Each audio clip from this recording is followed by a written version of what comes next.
வணக்கம் சார். வணக்கம். சார் இப்போ எல்லாருக்குமே தெரிஞ்ச விஷயம் ஜியோ பொலிட்டிக்கல் தான். ஸோ இந்த ஜியோ பொலிட்டிக்கல் வந்துச்சு அப்படின்னோனே எல்லாருமே கோல்டோட பிரைஸ் இன்க்ரீஸ் ஆகும் அப்படின்ற மாதிரி எக்ஸ்பெக்ட் பண்ணாங்க. ஸோ அந்த அளவு இன்க்ரீஸ் ஆகல. ஆனாலும் இன்னொரு பக்கம் என்ன சொல்றாங்க அப்படின்னா, ஜியோ பொலிட்டிக்கல் முடியறதுக்குள்ள 16,000க்கு கோல்டு வந்துரும் அப்படின்ற ஒரு டாக்கும் இருக்கு. ஸோ நீங்க எப்படி பார்க்குறீங்க? அதாவது இப்போ ஜியோ பொலிட்டிக்கல் டென்ஷனால 16,000க்கு வரதுக்கான சான்சஸ் இருக்கா? இல்ல அது ஒரு ஷார்ட் டர்ம் வாரோடைய பிரீமியம் மாதிரி இருக்கா சார்? இது மாதிரி ஒரு செய்தி இப்போ உலா வந்து கொண்டே இருக்கிறது. அதாவது இந்த மாதிரி ஒரு கிட்டத்தட்ட இப்போ இருக்கிற லெவல்லேருந்து பார்த்தீங்கன்னா 3 மடங்கு அதிகரிப்பதற்கான வாய்ப்புகள் இருப்பதாக நிறைய செய்தி வந்துட்டு இருக்கு. இது ரொம்ப இந்த மாதிரியான வாய்ப்புகள் வருவதற்கான வாய்ப்புகள் ரொம்ப குறைவுன்னு தான் நான் நினைக்கிறேன். என்ன இதுக்கு முன்னாடி எப்படி நடந்தது அப்படிங்கிறத நம்ம கொஞ்சம் பார்க்கலாம். அதாவது 1971, 73ஆம் ஆண்டுல என்ன நடக்குது அப்படின்னு பார்த்தீங்கன்னா, அந்த காலகட்டத்தில் அமெரிக்க டாலருடைய மதிப்பை டீவேல்யூவேஷன் பண்ணாங்க. அதாவது ஒரு நிக்சன் ஷாக். நிக்சன் பிரசிடென்டா இருக்கும்போது இந்த மாதிரியான ஒரு டீவேல்யூவேஷன் ஒரு ப்ரொபோசல் கொண்டு வந்தாங்க. அந்த மாதிரி ஒரு நிகழ்வு இந்த காலகட்டத்தில் நடக்கும்போது, ஒருவேளை நடந்தால் இந்த மாதிரியான ஒரு டாலர்ல மதிப்பு குறைந்து காணப்பட்டு அதனுடைய டீவேல்யூவேஷன் பண்றதுனால அவங்க தங்கத்தினுடைய மதிப்பு பெரிய அளவுக்கு உயர்வதற்கான வாய்ப்புகள் இருக்கு. ஆனால் இது நடந்தாலும் நடக்கலாம், நடக்காமலும் போகலாம். இதுல இன்னொரு முக்கியமான விஷயம் என்னன்னாக்க, எந்த காலகட்டத்துல அந்த மாதிரியான ஒரு டீவேல்யூவேஷனை அமெரிக்கா தன்னுடைய முடிவை மாற்றி அமைக்கிறது அப்படின்னு பாத்தீங்கன்னா, எப்போதெல்லாம் ஹை ரிஸ்க், அவங்களுடைய பட்ஜெட் டெபிசிட் அதிகபட்சமாக போகும்போதோ, அல்லது ஹை இன்ஃபிளேஷன், பெரிய அளவுல இன்ஃபிளேஷன் வருது, பெரிய அளவுல அவங்களுடைய எக்கனாமிக் டேட்டாலாம் ரொம்ப மோசமான ஒரு காலகட்டத்தில் இருக்கும்போது தங்களுடைய நிலைப்பாட்டை மாற்றி கொள்கிறார்கள். அதாவது நிதி பற்றாக்குறையை சமாளிப்பதற்காக எடுக்கக்கூடிய ஒரு முடிவு. அது எப்படி பண்றாங்க அப்படின்னு பாத்தீங்கன்னாக்க, கிட்டத்தட்ட இந்த நிக்சன் ஷாக்ங்கிறது என்ன சொன்னாங்கன்னாக்கா, டாலரையும், அமெரிக்க டாலரையும், தங்கத்தையும் மற்ற மத்திய வங்கிகள், அமெரிக்காவுடைய பெடரலை தவிர மற்ற மத்திய வங்கிகள் எல்லாம் எதுவுமே தங்கத்தை நம்ம ஒரு மாற்று இதுவா பண்ணக்கூடாதுங்கிற ஒரு ஆர்டரை நிக்சன் அறிவிக்கிறாரு. இதன் காரணமாக டாலருடைய மதிப்பு அந்த 1971ஆம் ஆண்டுல கிட்டத்தட்ட ஒரு அவுன்ஸ், ட்ராய் அவுன்ஸ்ங்கிறது அன்றைய காலகட்டத்துல $42 அதிகரித்து காணப்படுகிறது. இது அப்படியே ஒரே காலகட்டத்தில் கிட்டத்தட்ட ஒரு 4-5 ஆண்டுகள்ல பாத்தீங்கன்னா கிட்டத்தட்ட $200, $300, $400 வரைக்கும் அதிகமாக சென்று 1980ஆம் ஆண்டுல பாத்தீங்கன்னா கிட்டத்தட்ட ஒரு $800 என்ற அளவுக்கு அதிகரித்து காணப்படுது. இதெல்லாம் ஒரு பெரிய கடந்த காலத்துல நடந்த ஒரு கிட்டத்தட்ட ஒரு 50 வருடத்துக்கு முன்பாக நடைபெற்ற ஒரு நிகழ்வு.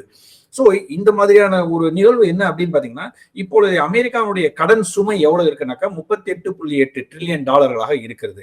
இப்போ இந்த தங்கத்தினுடைய இந்த மாற்றி அமைக்கும் போது டீவேல்யூவேஷன் பண்றதுனால அவங்களுக்கு ஒரு பெரிய அளவுல ஒரு கரன்சி கிடைக்குது. கிட்டத்தட்ட ஒரு $1.3 ட்ரில்லியன் அவங்களுக்கு ஒரு ரெவென்யூ ஜென்ரேட் ஆகுது. அதாவது அவங்களுடைய கடன் சுமை குறையுது. ஆனா அவங்களுடைய இப்ப இருக்கிற கடன் சுமை $38.8 ட்ரில்லியன் இருந்து ஒப்பிட்டு பார்க்கும்போது $1.3 ட்ரில்லியன் பெரிய அளவுக்கு ஒரு மாற்றத்தை அவங்களால கொண்டு வர முடியாது. இருந்த போதிலும் ஒரு தற்காலிக தீர்வாக இந்த ஒரு நடவடிக்கை அமையும் என்று எதிர்பார்க்கப்படுகிறது. ஆனால் இது நடக்குமா என்பதை நாம் பொறுத்திருந்துதான் பார்க்க வேண்டும். அந்த மாதிரி நடக்கும் பட்சத்துல இவங்க சொல்ற டார்கெட் எல்லாம் ஈஸிலி அச்சீவபிள் அப்படிதான் இருக்குது. ரஷ்யா ஆல்ரெடி கோல்டு எக்ஸ்போர்ட்டை பேன் பண்ணிட்டாங்க. ஸோ ரஷ்யா, சைனா இந்த மாதிரியான கண்ட்ரிஸ் கோல்டை அக்குமுலேட் பண்றது கோல்டு சப்ளைவை டிமாண்ட் பண்ணி அதை ஒரு கண்ட்ரோல் பண்ற ஒரு பிளான் பண்றாங்களா சார்? எந்த மாதிரி 2 நாடுகளுமே பிளான் பண்றாங்க? ஸோ இப்போதைக்கு 2 நாடுகளுமே கோல்டை சேவ் பண்ண ஆரம்பிச்சிட்டாங்க. ஸோ இது எதனால சார்? அது நிச்சயமான ஒரு அடுத்த நடவடிக்கை. அவங்க எப்படின்னாக்கா, சைனாவுடைய பிபிஓசி, பீப்புள்ஸ் பேங்க் ஆஃப் சைனா, நம்முடைய எஸ்பிஐ மாதிரியான ஒரு முக்கியமான மத்திய வங்கி அவங்க தன்னுடைய தங்கத்தினுடைய முதலீடு கிட்டத்தட்ட 16வது மாதமாக தொடர்ச்சியாக வாங்கி கொண்டே இருக்கிறார்கள். அதுல எந்த விதமான மாற்றமும் அவர்கள் செய்யவில்லை.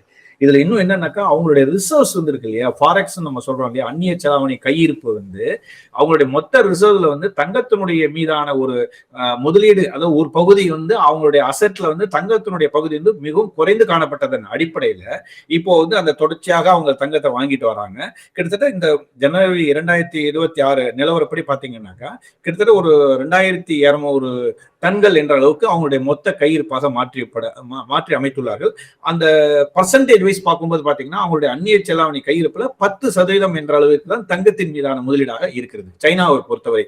சோ இது வந்து சைனாவும் ரஷ்யாவும் அவங்களுடைய இது வரைக்கும் தொடர்ச்சியா வாங்கிட்டு வந்தா கூட சைனா தொடர்ந்து வாங்குறாங்க. ஆனா ரஷ்யா மட்டும் அவங்களுடைய பட்ஜெட் டெபிசிட்டுக்காக அவங்களுடைய போர்க்கால செலவினங்களை சமாளிப்பதற்காக ரஷ்யா வந்து இந்த ஜனவரியிலே சரி, பிப்ரவரி, மார்ச், ஏப்ரல் வரைக்கும் அவங்க வந்து கொஞ்சம் கொஞ்சமா அவங்க வித்துட்டே வராங்க. ஏன்னா அவங்களுடைய பண தேவைக்காக அவர்கள் அதை விட்டு வருகிறார்கள். சார், இன்னுமுமே வந்து இந்த கோல்டோட பிரைஸ் வந்து சஸ்டைன் ஆகிறதுக்கான ரீசன் என்ன? ஏன்னா இன்ஃப்ளேஷனும் இங்க வந்து அதிகமாயிட்டு இருக்கு, அட் த சேம் டைம் வந்து இன்ட்ரெஸ்ட் ரேட்டுமே வந்து அதிகமாயிட்டு இருக்கு. ஸோ இந்த மாதிரி சுச்சுவேஷன்ல கூட கோல்டோட பிரைஸ் வந்து இன்னும் சஸ்டெயின் ஆகிறதுக்கான ரீசன் சார் ஒரு நெகட்டிவ் ஷேடோல பார்க்கலாமா, இல்ல வந்து ஒரு பாசிட்டிவான ஷேடோல பார்க்கலாமா? அதை எப்படி நம்ம பார்க்கலாம்?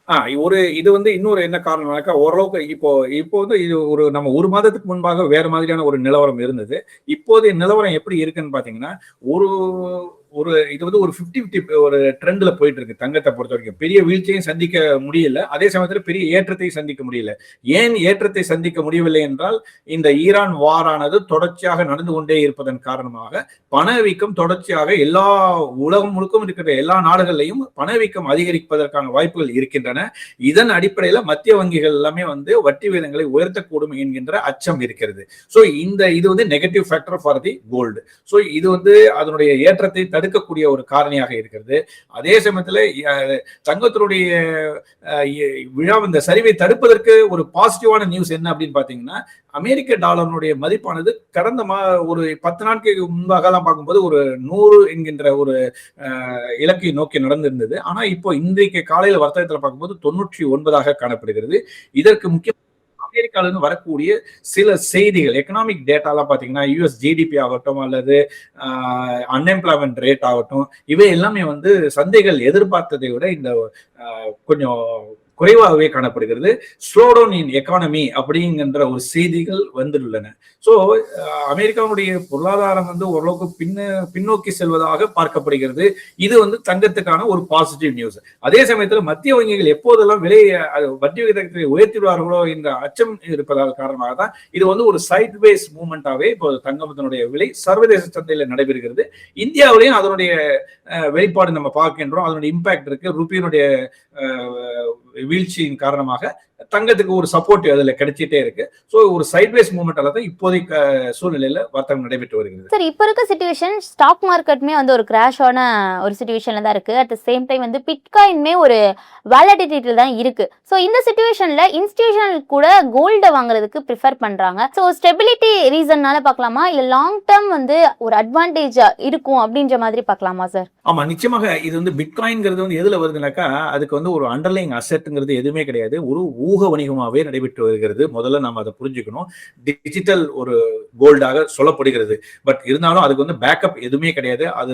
அதனுடைய தன்மை வந்து ஹை ரிஸ்க் ஹை ரிட்டர்ன் அப்படிங்கிற ஒரு கேட்டகரியில தான் அது வருது. இது வந்து ஒரு பெரிய அளவுல ஒரு அதிகமாக நம்ம ரிஸ்க் எடுக்கக்கூடியவர்கள் மட்டும்தான் அதுல வந்து பங்கெடுக்க முடியும். பெரிய அளவுல நம்ம வந்து அதுல பங்கெடுப்பது என்பது ஒரு தனி சிறு முதலீட்டாளர்கள் அதை அவாய்ட் பண்ணுவது நிச்சயமாக நன்றாகத்தான் இருக்குன்னு நினைக்கிறேன். அதே சமயத்துல வந்து அவங்களுடைய தங்கத்தின் மீதான ஏன் இந்த ஈர்ப்பு இருக்கு அப்படின்னு பாத்தீங்கன்னாக்கா, பிகாஸ் அதுக்கு வந்து உங்களுக்கு ஒரு டியூரபிலிட்டி இருக்கு. அதனுடைய தன்மை வந்து மாறப்போறது இல்லை. அதனுடைய உற்பத்தி என்பது வருடத்திற்கு 1.2% என்ற அளவுக்கு தான் அதிகரித்து கொண்டே போகிறது. அது தங்கத்தினுடைய உற்பத்தி சப்ளை சைட்ல வந்து பாத்தீங்கன்னா பெரிய அளவுக்கு இல்லை. சோ அந்த டிமாண்ட் வந்து சஸ்டெயின் பண்றதுக்கான ஒரு காரணம் என்ன அப்படின்னாக்கா, உற்பத்தி வந்து மிகவும் குறைவாக இருக்கிறது. சோ இந்த ஒரு இஷ்யூ வந்து அந்த தங்கத்துக்கு ஒரு பெரிய அளவுல ஒரு சப்போர்ட்டிங் ஃபேக்டரா நான் பார்க்கிறேன். அதுதான் வந்து தங்கத்தினுடைய ஒரு விலையை வந்து தடுக்கக்கூடிய முக்கிய காரணியாக இருக்கிறது. சார், ஆயில் பிரைஸ் வந்து இன்க்ரீஸ் ஆகுது அப்படின்னாலே வாரோட ரீசன்னால தான் இன்க்ரீஸ் ஆகுது அப்படின்னு பார்த்தாலும் கூட ஒரு பக்கம் வந்து செயின் சப்ளை எல்லாமே கட் ஆயிருக்கு. ஸோ சப்ளை வந்து டிஸ்ட்ரிபியூஷன் இல்லாமலே வந்து ஆயில் பிரைஸ் வந்து ஸ்பைக் ஆகுறதுக்கு ஸ்பெகுலேஷன் எவ்வளோ முக்கிய காரணம் சார்? ஸ்பெகுலேஷனுங்கிறது எந்த சந்தையிலுமே வந்து மார்க்கெட் சந்தையில வந்து ஊக வணிகம் என்பது நிச்சயமாக இருக்கத்தான் செய்கிறது. அது எல்லா கமாடிட்டிலையும் இருக்கக்கூடிய, அதாவது ஃபண்டமெண்டல் ரீசன்ல ஆரம்பிச்சு ஒரு காலகட்டத்தில் வந்து ஸ்பெகுலேஷன் வழியாக ஏற ஆரம்பிச்சிடும். முதல்ல வந்து ஃபண்டமெண்டலா தான் அது வந்து ஒரு ஸ்கேர்சிட்டி இருக்கு. இப்போ வெள்ளியினுடைய இதை பார்த்தீங்கன்னாக்கா உற்பத்தி வந்து கடந்த 2018 பார்த்தீங்கன்னா கிட்டத்தட்ட ஒரு 6-7 ஆண்டுகளாகவே தொடர்ச்சியாகவே அதனுடைய உற்பத்தி குறைந்து காணப்பட்டது. ஆனால் ஒரே நேரத்தில் வந்து அந்த செய்தி வந்து வித்தின் ஒரு குறுகிய காலகட்டம் காலகட்டத்திலேயே அதனுடைய விலை ஏற்றம் காணப்பட்டு அதன் பிறகு வந்து அதுக்கு அந்த டிமாண்டுக்காக கொடுக்கக்கூடிய விலையை தவிர்த்து ஊகத்துக்காக கொடுக்கக்கூடிய மதிப்பு வந்து ரொம்ப அதிகமா போகும்போதுதான் திடீர்னு ஒரு ப்ராஃபிட் புக்கிங் வருது, ஒரு ஃபால் வருது, எதிர்பார்த்ததை விட சப்ளைல குறைவுங்கிறதுக்கான ஒரு விலை கொடுக்குறோம் இல்லையா, அந்த விலையோட அதிகபட்சமாக ஒரு 10 மடங்கு அதிகரிக்கும் பொழுது நிச்சயமாக ஒரு ப்ராஃபிட் புக்கிங் வருகிறது. ஸோ இந்த மாதிரியான சூழ்நிலையில வந்து ஒரு ஸ்டெபிலிட்டி அப்படின்னு பாத்தீங்கன்னாக்கா தங்கத்தின் மீதான முதலீடு வந்து ஓரளவுக்கு பாதுகாப்பான முதலீடாக தான் பார்க்கின்றேன். அதே சமயத்துல மற்ற கச்சா எண்ணெயுடைய விலை வந்து பெரிய அளவுக்கு ஏறுவதற்கான வாய்ப்புகள் ஏன் இல்லை என்று நான் பார்க்கிறேன் என்றால் இது ஒரு டெம்பரரியான ஒரு எஃபெக்டா தான் நான் பார்க்கிறேன். அதாவது கச்சா எண்ணெயுடைய விலை வந்து இந்த போர் பதட்டம் முடிந்து விட்டால் நிச்சயமாக கிட்டத்தட்ட ஒரு நார்மல்சி ரெஸ்டோர் அது கிட்டத்தட்ட ஒரு $60-65 வருவதற்கான வாய்ப்புகள் இருக்கின்றன. என்ன ரீசன் அப்படின்னாக்கா ஏற்கனவே வந்து கச்சா எண்ணெயுடைய சப்ளை என்பது பெரிய அளவில் 2026 ஆண்டு உலக அளவில் இருக்கக்கூடிய ஒரு வாய்ப்புகள் இருக்கக்கூடிய காலகட்டத்தில் நாம வந்து இப்போ இந்த போர் வந்திருக்கு. அதாவது சப்ளை சைடு அதிகமாக இருக்கக்கூடிய ஒரு காலகட்டத்தில் இது வந்திருக்கு. இதனாலதான் வந்து இந்த கச்சா எண்ணெயுடைய விலையானது பெரிய அளவுக்கு நம்ம வந்து 2008 அந்த 2010-11 பார்க்கும்போது $147 சென்ற இந்த கச்சா எண்ணெயுடைய விலை இந்த போர் பதட்டத்திற்கு 2026 ஆண்டுல பார்க்கும்போது மிகப்பெரிய ஏற்றத்தை இந்நேரம் சந்தித்திருக்க வேண்டும். ஆனால் ஏன் சந்திக்கவில்லை என்றால் மீண்டும் இந்த விலை ஒருவேளை அதிகரித்து போனால் நிச்சயமாக அதுல சஸ்டைன் பண்றதற்கான வாய்ப்புகள் மிக மிக குறைவு. அதாவது விலை ஏறி நிற்கும் போது வாங்கக்கூடிய சக்தி எந்த நாடுகளுக்கும் இல்லை என்பது பெரிய அளவுல சந்தை உணர்ந்திருக்கிறது. இந்த அடிப்படையில தான் பார்க்கும்போது கச்சா எண்ணெயுடைய விலை வந்து பெரிய அளவுக்கு ஒரு அப்பப்போ ஒரு தற்காலிக விலை ஏற்றமாக தான் பார்க்கின்றன தவிர அதனாலதான் ஒவ்வொரு முறையும் அது ஒரு $110 அல்லது $115 போனதுக்கு அப்புறம் ஒரு சீஸ்ஃபயர் வருது, ஒரு பேச்சுவார்த்தை நடைபெறுகிறது இப்படின்னு சொல்லும் போது உடனடியாக ஒரு 10% கரெக்ஷன்ல வந்துருது.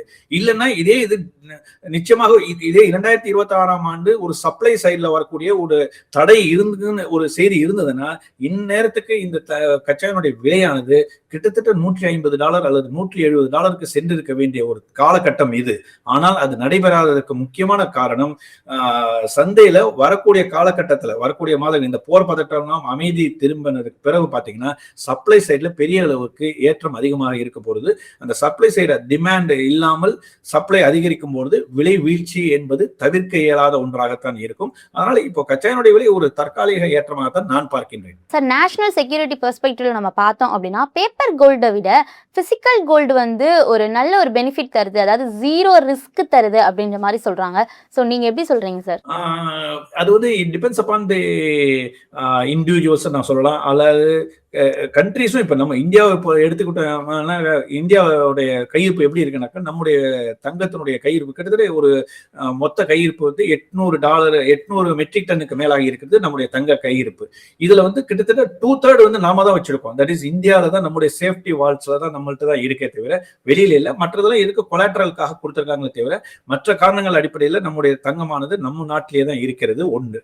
மற்ற நாடுகள்லாம் வந்து நியூயார்க்ல வந்து அவங்களுடைய சேஃப்டி வால்ஸ்ல வச்சிருக்காங்க. அங்கிருந்து என்ன பண்றாங்க அப்படின்னு பார்த்தாக்கா அவங்க இப்போ இது ஏன் இந்த மாதிரியான ஒரு முனைப்புகள் வந்திருக்கு, அவங்கவுங்க இந்த தங்கத்தை வந்து தங்களுடைய நாட்டுக்கே திருப்பி எடுத்துக்கொள்கிறார்கள் என்றால் சமீப காலத்துல பாத்தீங்கன்னா சென்ற வருடம் வந்து அமெரிக்கா வந்து ரஷ்யாவினுடைய வெளியில முதலீடு செய்தது எல்லாத்தையும் ஃப்ரீஸ் பண்ணாங்க. சோ அந்த மாதிரியான ஒரு நிலை வரும்பொழுது அந்தந்த நாடுகளுக்கு சில பிரச்சனைகள் வரும் என்கின்ற காரணத்தின் அடிப்படையில தான் அவங்களுடைய அசட்ஸ் வந்து தங்க நாட்டிலேயே வச்சுப்போம், இது எதுக்கு அடுத்த நாடுல போய் நம்ம வந்து இதை வந்து ப்ரிசர்வ் பண்ணணும் அப்படிங்கிற அடிப்படையில தான் ஒவ்வொரு நாடுகளும் தற்பொழுது அங்கேருந்து வெளியில கொண்டு வராங்க. இப்ப நம்ம உதாரணத்துக்கு பிரான்ஸ் கூட வந்து அவங்களுடைய தங்கத்தினுடைய வந்து திரும்பவும் நாங்களே எடுத்துக்கொள்கிறோம்னு சொல்லிட்டு பேப்பர்ல வித்துட்டு இங்க வந்து பிசிக்கலா யூகேல வந்து பேங்க் ஆஃப் இங்கிலாந்துல வந்து அவங்க தங்கத்தை வந்து வாங்கி இருக்கிறதாக செய்திகள் வந்துள்ளன. சோ பிசிக்கலா வச்சுக்கிறோமா இல்லாட்டி பேப்பர்ல வச்சிருக்கோமாங்கிறத பொறுத்து எதுல வைக்கிறது பெட்டர் அப்படின்னு நம்ம பார்த்தோமே என்றால் நிச்சயமாக அந்தந்த நாடுகள் அந்தந்த இண்டிவிஜுவல்ஸ் நம்ம முடிவு பண்ணக்கூடிய விஷயத்துல தான் இருக்கிறது. அதே சமயத்தில் அதுக்கு பேக்கப் இருக்குல்ல, அண்டர்லைங் அசட்ஸ் நம்ம சொல்றோம் இல்லையா. இப்போ ஒரு ETF ஆகட்டும் எதுவாக இருந்தாலும் கோல்டு ETF கூட இருந்தா கூட அதுக்கான பின்னாடி வந்து தங்கம் வைத்து கொண்டுதான் நம்முடைய செபியானது அனுமதிக்கிறது. ஸோ அதுலலாம் ஒரு சேஃப்டி மெஷர்ஸ் எடுத்து இருக்கும் பட்சத்தில் நம்ம அது மாதிரியான முதலீடு செய்வதில் தவறு இல்லை. நன்றி சார். Thank you very much. மேலும் ஈடி தமிழ் சேனல்ல வரப்போகும் பிசினஸ் மற்றும் அது ரிலேட்டடான வீடியோவை பார்க்க உடனே கீழே இருக்க சப்ஸ்கிரைப் பட்டனை கிளிக் பண்ணுங்க.